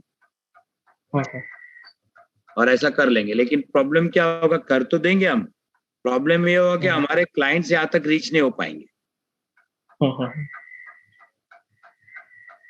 इसके लिए आइडिया क्या करने का, आपको ऐसा करना ही है तो थोड़ा दिन वेट करो, 9.9 का भी रखो। ओके। या तो 9.9 इसका भी आईपी डाल के रखो, इधर आईपी डाल के रखो 9.9। क्या डाल के रखो? हाँ सर, वही मैं मास्टर और स्लेव का ऐसा हो सकता क्या, अपाची करके? मास्टर स्लेव बनाने की जरूरत नहीं है। दो चीज है, या तो आप यही सर पे आईपी एलियासिंग सुना है, आईपी एलियासिंग। हाँ सर, आपने आईपी बताया था। एलियासिंग करके दोनों आईपी रखो। या अगर आपको ऐसा नहीं करना है तो आप यहाँ पे और एक सर्वर बना लो, 2 सर्वर अपाची का। मास्टर स्लेव की जरूरत नहीं है, मास्टर स्लेव नहीं, मतलब यहाँ भी सेम डेटा रहेगा, यहाँ भी सेम डेटा रहेगा। ओके। तो अब सबके कैश में क्या है, 2 दिन तक 9.9 रहेगा ना? 9, हाँ। तो कोई भी आएगा तो 9.9 तक पहुंचेगा। ओके, हाँ, यहाँ तक समझ में आया सर। बाद में अगर 2 दिन के बाद कैशे क्लियर हो जाएगा तो हमारा ऑथोरिटेटिव डीएनएस में हम जाके क्या करेंगे, 10.10 लिख देंगे। अच्छा सर, 2 दिन पहले का, 2 दिन पहले लिख देंगे ताकि वो 2 दिन पहले लिख देंगे। यस, जिस दिन ये करेंगे इधर भी लिख समझ देंगे। गए, समझ गए। जिस दिन हम इधर लिखेंगे ना, उस दिन इधर भी चेंज कर देंगे।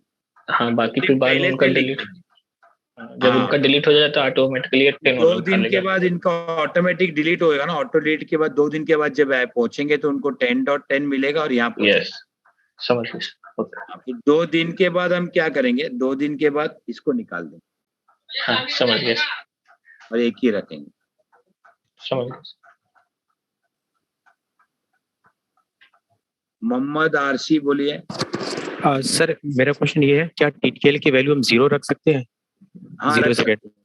0 भी रख सकते। ओके, और सर दूसरा क्वेश्चन मेरा ये था, जैसा अभी आपने बोला कि ऑस्ट्रेलिया में मेरा क्लाइंट है, ऑस्ट्रेलिया फिर चाइना और फिर दुबई होते हुए इंडिया आया, तो जिस पाथ से या जिस होप से रिक्वेस्ट आ रही है, नहीं, वो नेटवर्किंग है। जो पाथ से वो आएगा, जाने का टाइम दूसरे पाथ से जाएगा। ओके, सेम पाथ मतलब जरूरी नहीं है ना सर? नहीं, जरूरी नहीं है। वो नेटवर्क में हॉप्स कैसे होता है वो डिसाइड करेगा राउटर और उसके protocols. Okay, thank you. Yazdani बोलो, जोन फाइल कितने बना सकते हैं? कितने भी बना सकते हैं, अनलिमिटेड, 1 लाख भी बना सकते हैं, 5, no limit. Instead of changing IP can I do redirection? Yes, वो भी कर सकते हैं, बट मुझे वो सर्वर ही नहीं चाहिए, तो रीडायरेक्ट करके क्या करोगे? इधर आके रीडायरेक्ट होता रहेगा, इसमें लोड बढ़ेगा ना। तो रीडायरेक्ट डीएनएस से करते हैं। राजू वर्मा बोलिए। सर जो ये सेटअप बनाया है डीएनएस का, वो एक बार बिग बिग ये GoDaddy और बिग ड्रॉप में करके देखते हैं। क्या करके देखना है? ये नेम सर और उसमें एंट्री करके। मैं तो अभी मेरे लोकल डीएनएस में कर ही रहा हूँ ना। मैं हाँ, सर, अपने एक बार- डीएनएस में नहीं सुनो, अपने डीएनएस में कर रहा हूँ ना। इसमें डीएनएस में कर रहा हूँ, अपने डीएनएस में। हाँ, अपने ये सेम टू सेम आप GoDaddy के डीएनएस में जाके करो, वहां पे रिकॉर्ड आप खुद ही ट्राई करो पहले, मुझे क्यों बोल रहे हो? और GoDaddy डीएनएस बिग रॉक कभी कभी सारे फीचर नहीं देते हैं, इसलिए तो हम खुद का डीएनएस बनाते हैं। वो आप बोलेंगे ये रिकॉर्ड उसका अलग अलग डिटेल वैल्यू का ऑप्शन नहीं देगा, तो क्या करोगे? इसलिए हम खुद का डीएनएस बना के ज्यादा फीचर्स यूज करते हैं। तो सर अगर उनसे एक आप जाके देखो, GoDaddy में जाके देखो, उधर उसका डीएनएस में कुछ फीचर नहीं है, तो फिर आपको अपना डीएनएस ही बनाना पड़ेगा। वो लोग ने पैनल में रेस्ट्रिक्शन करके रखा होगा। भी है, बट सर अगर मैं उनसे सिर्फ बोलता हूँ कि मेरा जो एनएस है उससे कुछ रिकॉर्ड, बोलना ही नहीं है, वो कोई बात ही नहीं करेगा, आपको पैनल देगा, पैनल में जो दिखता है उतना ही कर सकते हैं आप। अच्छा, अपन एनएस उसमें एंट्री कर सकते हैं क्या? हाँ, उसमें आप कुछ बात ही नहीं कर सकते, पैनल में जो दिखता है उतना ही चेंजेस कर सकते हैं आप। ऐसा तो नहीं कि मेरे एनएस में 100 एंट्री हो रखी है, उस पे पैनल पे बोलेगा नहीं एक ही एंट्री के लिए अलाउ है? हाँ होगा ना, पैनल में वो देखो कितना एंट्री दिया उतना ही कर सकते हैं, लिमिट हो जाएगा, सब होगा, जाके चेक करो कितना लिमिट क्या है। अगर सर मैं मेरे एनएस के ए रिकॉर्ड में बहुत सारा मैंने अपनी वेबसाइट के एंट्री कर रखे हैं, तो वो सारे के सारे एक मिनट, एनएस तुम्हारा खुद का है क्या GoDaddy का? अपना है खुद का। हाँ तो करके रखो, कितना भी ए रिकॉर्ड डालो। और इसको एनएस को ले जाकर उसमें GoDaddy को बोलूं कि टीएलडी पर करने के लिए, तो नहीं, GoDaddy को बोलना पड़ेगा कि तुम मेरे एनएस पे आके, GoDaddy को पॉइंट करना पड़ेगा। GoDaddy के अंदर ए रिकॉर्ड नहीं रखना पड़ेगा, GoDaddy में एनएस बोलना पड़ेगा, अपना एनएस दिखाना पड़ेगा, अपना एनएस दिखाना पड़ेगा ना। यस। तो सर वो पूछेगा ना कि तुम्हारे एनएस में कितने ए रिकॉर्ड है, क्या है, ऐसा कुछ रिस्ट्रिक्शन है? पूछेगा, वो क्यों पूछेगा? जो भी रिक्वेस्ट आएगा वो सिर्फ एनएस देगा, तो रिक्वेस्ट जो आएगा वो बोलेगा एनएस में जाओ, तो ये जी फॉरवर्ड कर देगा, तो ये कुछ नहीं पूछेगा, तो ये फॉरवर्ड करके अपने आप जो बाहर से क्वेरी आता है वो इधर पहुंचेगा, बस उसके पास जाएगा तो इधर आएगा, रीडायरेक्शन की तरह। शीतल बोलिए। सर अभी ना आपने जो डायग्राम बनाया था ना कि 9.9 वेब सर्वर डिलीट करना है हमें, तो तो वो TTL हमने 2 डेज का रखा, फिर हमने डीएनएस में ए रिकॉर्ड किया 10.10 का, तो वो ऑटोमेटिक होगा? डीएनएस में हमने पहला 9.9.9 था, ठीक है, और TTL 2 डे लिखा था, तो 1 महीने से चल रहा था, तो सबके जब वो सबका क्वेरी जब हमारे तक पहुंच रहा था, सबके यहाँ पे कैशिंग डालते जा रहा था, 2 डे TTL भी डाला और IP भी डाल दिया। ये चल रहा था रेगुलर। अब हमारा रिक्वायरमेंट क्या आया कि हमें ये 9.9 वेब सर्वर को चेंज करके 10.10 करना है। yes. हम क्या करेंगे, हम जाएंगे पहले डीएनएस में जाएंगे, सबसे पहले इधर 10.10 कर देंगे। किधर कर देंगे? डीएनएस में। हाँ, उधर ए रिकॉर्ड को चेंज करके 10.10 कर देंगे, और 10.10 हमने तो कर लिया, लेकिन जो कैश हुआ है वो 2 दिन तक चेंज नहीं होगा, और हम जाके चेंज नहीं कर सकते। अच्छा, कैशिंग में चेंजेस नहीं होगा, वो 2 दिन तक वैसे ही चलेगा। कैसे करेंगे? हमको मालूम नहीं ना कहाँ का कैश हुआ, ऑस्ट्रेलिया जापान कहाँ जाओगे फ्लाइट में आप? वो हमें थोड़ी पता है, नेटवर्क में कितनी जगह वो चला गया हमें पता ही नहीं है ना। कैश पूरे वर्ल्ड में 50 सर्वर में हुआ रहेगा, 1000 में हुआ रहेगा। ओके। तो अगर 1000 डीएनएस सर्वर है पूरे वर्ल्ड में, वो क्रॉस जो नेटवर्क क्रॉस करके गया सबके कैश में आ जाएगा, 1000 सर्वर में आ जाएगा।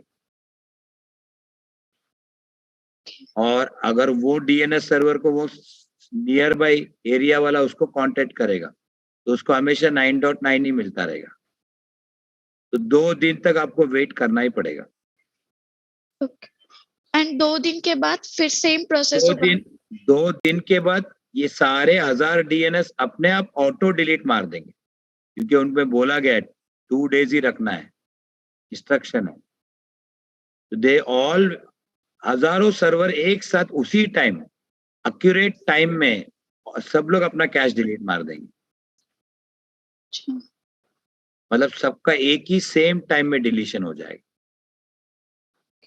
अब जैसे ही डिलीट हो गया, अब किसी का रिक्वेस्ट आया तो कोई कैश में नहीं मिलेगा, फिर वो घूम हाँ, के कहाँ पहुंचेगा?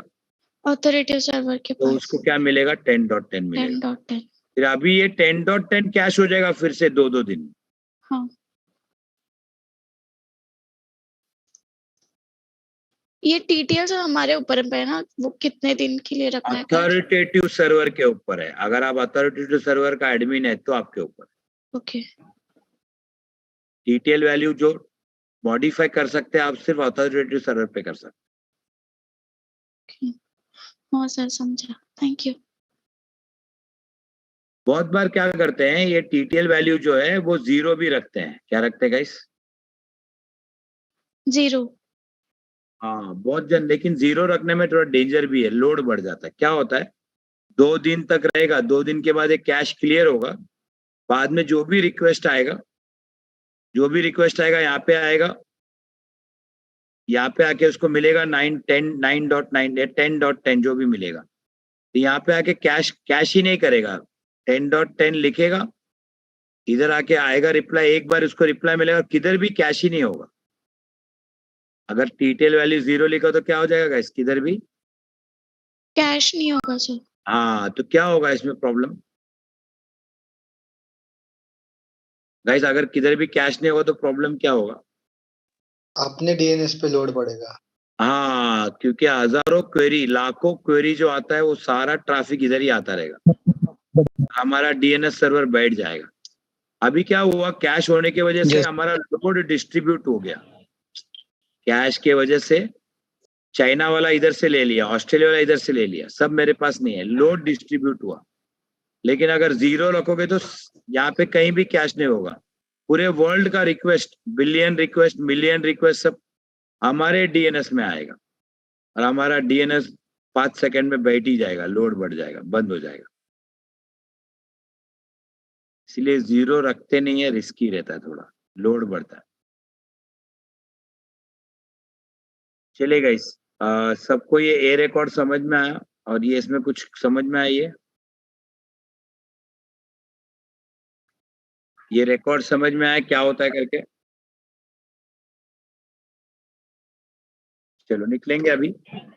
सेम ए रिकॉर्ड की तरह सी नेम रिकॉर्ड भी होता है। कौन सा रिकॉर्ड होता है गाइस? कौन सा रिकॉर्ड लिखते हैं? C name record.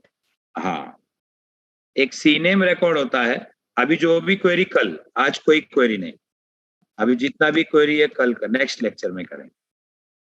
अभी सुनिए, सी नेम रिकॉर्ड होता है। कौन सा रिकॉर्ड? सी नेम रिकॉर्ड का फुल फॉर्म है कैनोनिकल रिकॉर्ड।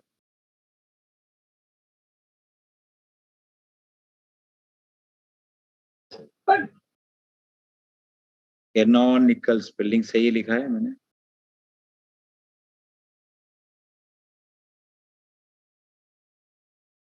कैनोनिकल का मतलब है उर्फ, टाइगर उर्फ विजय, एलियास कहते हैं, एलियास। बट एलियास और सी नेम में डिफरेंस है। एडब्ल्यूएस में जब जाओगे तो एडब्ल्यूएस में सी नेम भी मिलेगा, एंड एक रिकॉर्ड मिलेगा, एलियास रिकॉर्ड। और ये एडब्ल्यूएस का सबसे इंपॉर्टेंट इंटरव्यू क्वेश्चन है, what is the difference between C name and alias? ऐसे 2 रिकॉर्ड मिलेंगे क्लाउड में। अपार्ट फ्रॉम क्लाउड कहीं भी आपको एलियास रिकॉर्ड नहीं मिलेगा, ओनली सी नेम मिलेगा। सिर्फ आपको क्लाउड में एलियास रिकॉर्ड मिलेगा।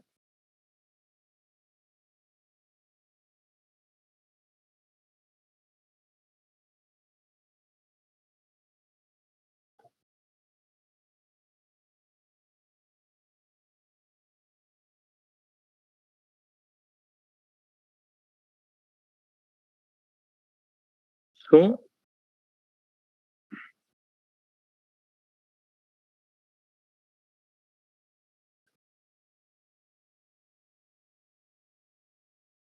ये लिख के रखो गाइस, सी नेम सिर्फ आपको इधर मिलेगा, बाकी कहीं आपको सी नेम नहीं मिलेगा।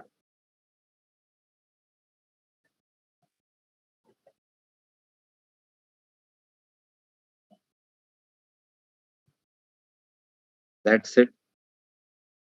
एलियास क्या है पढ़ो, क्लाउड में पूछते हैं एलियास क्या, एलियास सिर्फ क्लाउड में मिलेगा। अब सी नेम रिकॉर्ड क्या है, इसको कहते हैं कैनोनिकल नेम। सी नेम ऐसा लिखा जाता है www.triptrack.com internet C name,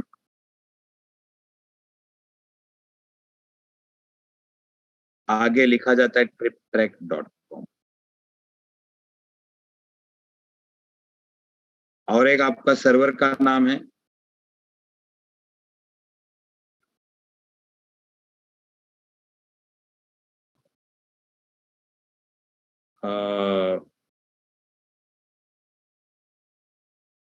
remote server, remote.triptrack.com internet C name triptrack.com, इधर @ भी दे सकते हैं। और एक आपका मशीन, और एक नाम है for example app.triptrack.com internet C name triptrack.com,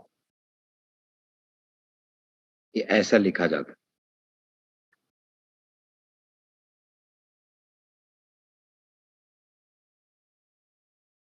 हो गया गैस, निकलते हैं। ये क्यों लिखते हैं मैं आपको बता देता हूँ, अभी हो गया, बहुत इजी है।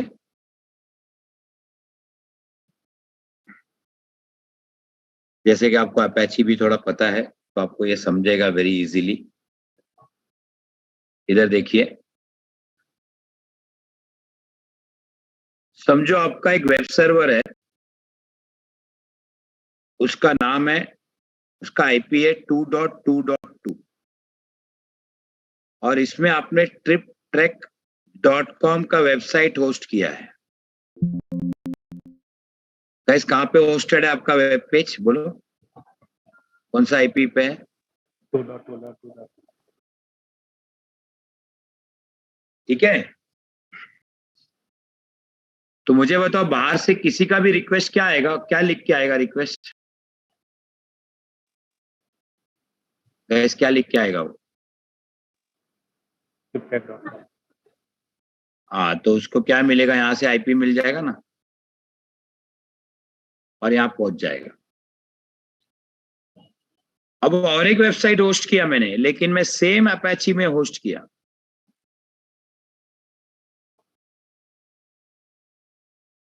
remote.triptrack.com। मुझे बताओ गाइस, क्या मैं अपैची में मल्टीपल वेब होस्टिंग अलग अलग नाम का कर सकता हूं? Yes sir. मैंने और एक वेबसाइट होस्ट किया app.triptrack.com। तो गाइस तीनों वेबसाइट किसमें होस्टेड है बोलो? एक ही सर्वर पे। आईपी सेम है क्या डिफरेंट है? सेम है। तो गाइस तो मुझे बताओ, बाहर से किसी का क्वेरी आएगा, सेकंड क्वेरी आएगा, क्या लिखेगा क्वेरी सेकंड बोलो? remote.triptrack.com. वो लिखेगा भाई remote.triptrack.com। तो गाइस ये क्वेरी ढूंढ के कहाँ पहुंचेगा, कहाँ लैंड होगा? ये मैच होगा क्या डीएनएस में? फर्स्ट वाला मैच होगा? नहीं होगा ना मैच। नहीं होगा, नहीं होगा। सेकंड वाला मैच होगा, ये वाला मैच होगा। यस। तो मुझे बताओ, सेकंड वाला नाम मैच होगा, लेकिन इसको कहाँ पहुंचाना है? सेम सर्वर में पहुंचाना है कि अलग सर्वर में पहुंचाना है? सेम सर्वर में पहुंचाना है। सेम सर्वर में पहुंचाना है। तो गाइज हमें क्या करना पड़ेगा, इधर आके हमको यहाँ पे आके क्या लिखना पड़ेगा, ये रिकॉर्ड क्या लिखना पड़ेगा बोलिए? इंटरनेट क्या लिखना पड़ेगा, ए रिकॉर्ड लिखना पड़ेगा ना, और क्या लिखना पड़ेगा, 2.2.2। ये भी चलेगा, कोई गलत नहीं है। उसी तरह ऐप में भी ए रिकॉर्ड लिख के क्या लिखना पड़ेगा, 2.2. लेकिन गाइज हमें मालूम है ना, हमें क्या मालूम है कि भाई रिमोट ट्रिप ट्रैक के पास कोई रिक्वेस्ट आएगा तो हम बोलेंगे आईपी नहीं देंगे, हम बोलेंगे भाई तू ट्रिप ट्रैक को जाके क्वेरी कर। तो वो घूम के आएगा, ट्रिप ट्रैक को क्वेरी करेगा तो उसको कहां पे पहुंचेगा वो। तो अगर मैंने यहाँ पे ट्रिप ट्रैक लिख दिया, सी नेम लिख के, ए रिकॉर्ड नहीं लिखा, क्या लिखा मैंने,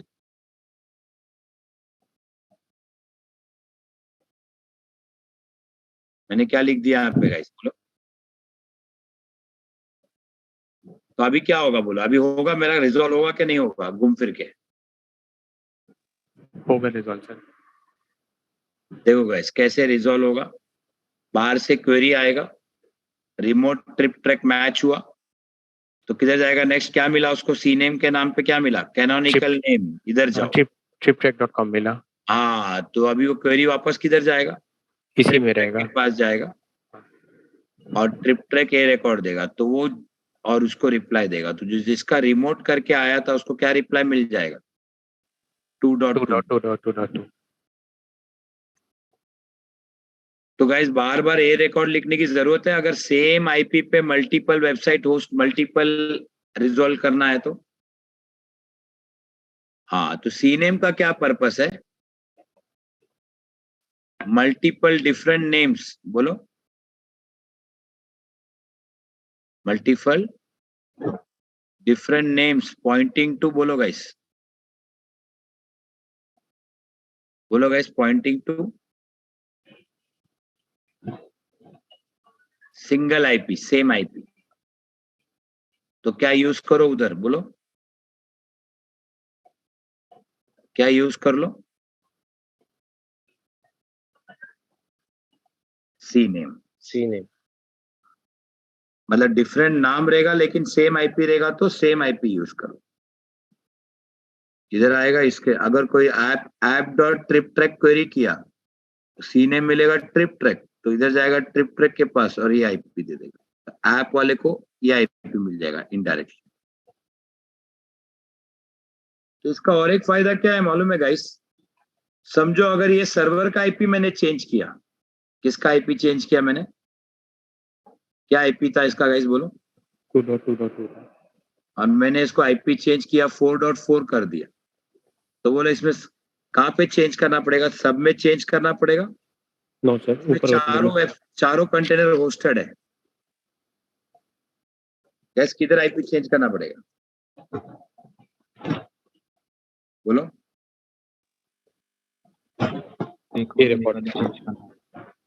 हाँ, सिर्फ इधर चेंज कर दो, सिर्फ यहाँ पे चेंज कर दो तो ऑटोमेटिकली अभी सबको क्या मिलेगा आईपी, बोलो, 4.4.4।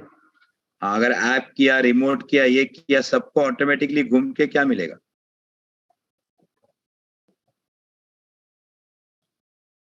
हाँ, तो ये भी एडवांटेज है सी नेम का, एक ही जगह चेंज करो सबको रिफ्लेक्ट हो जाएगा। लेकिन यही मैंने अगर ए रिकॉर्ड दिया होता तो सब में सब में आईपी लिखना पड़ता, मैंने ए रिकॉर्ड लिखा तो, और इधर सब में आईपी पहले 2.2, सब में क्या करना पड़ेगा, सब रिकॉर्ड में, सब में जाके क्या करना पड़ता है, एक एक रिकॉर्ड में जाके आईपी लिखना पड़ेगा, सब में चेंज करना पड़ता है। हाँ, तो सी नेम बहुत यूज करते हैं कैनोनिकल। कब यूज करेंगे सी नेम, एक आईपी होगा तो डिफरेंट आईपी, मल्टीपल डोमेन का नाम डिफरेंट आईपी रहेगा तो कर सकते हैं क्या, नहीं।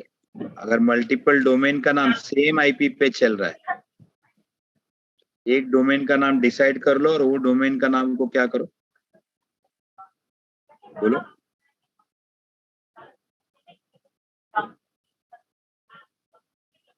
और गाइस ए रिकॉर्ड छोड़ के बाकी कोई भी रिकॉर्ड आए इधर, ए रिकॉर्ड छोड़ के सी नेम, एमएक्स, जो भी आएगा, आरआर रिकॉर्ड, तो आईपी यूज कर सकते हैं क्या, नहीं कर सकते, सिर्फ नाम आएगा। तो आईपी सिर्फ किस में यूज कर सकते हैं, ओनली ए रिकॉर्ड में कर सकते।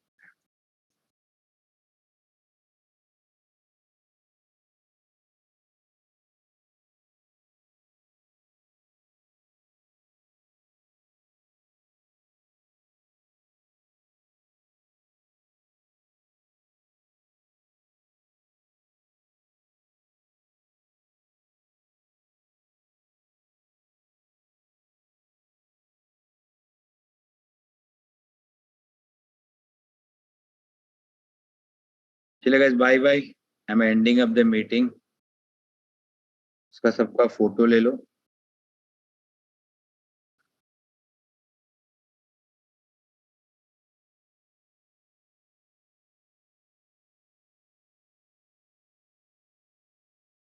सागर, आप फोन कर लो, ये नंबर पे फोन कर लो, कुछ नहीं समझा तो। ये फोटो ले लो गाइस।